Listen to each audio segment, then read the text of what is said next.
I can't go outside at night by myself. I have to go out with my brother, or I'd have to go out with my mom, because otherwise I'm scared. I don't go places at night like I used to by myself. You know, I used to do a lot of night shopping and stuff when you have a lot of kids, try to utilize your time. I watch to make sure I'm not being followed going home. Constantly watching behind my back, looking in the back of my car, make sure nobody's there.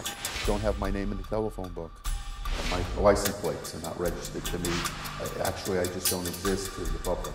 In the last few years, stalking has been recognized in this country as a crime, and in fact now every state has a law prohibiting stalking.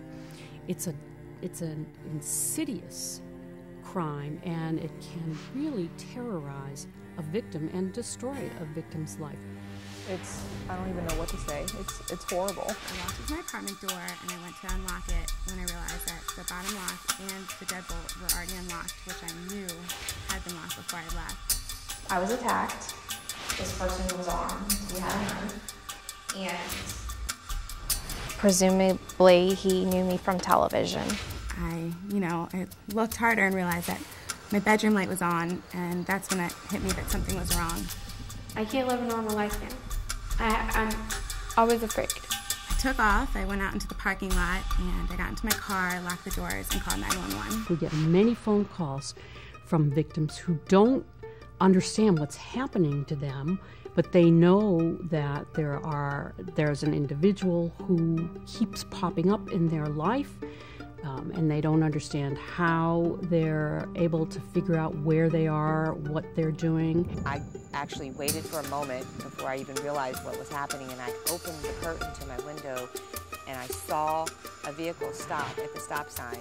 He kept telling me how I'm so pretty and everything, and I'm like, okay. And it was weird because he told me he loved me. The third week we started talking. Police told me that there's a 99% chance I'll never run into that guy again. But I worry about that 1% every single day. Oftentimes we get calls from victims who are being stalked through technology.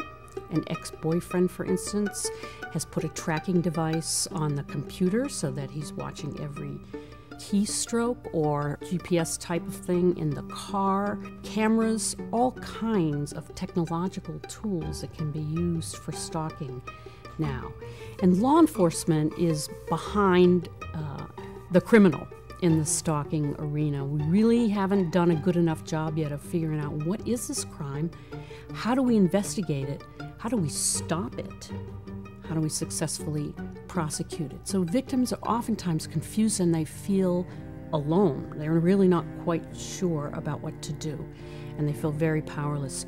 The Stalking Resource Center at the National Center has a special section on our website, ncvc.org, that's devoted to the crime of stalking, and victims can go there to find out, what is stalking? What should I do to protect myself?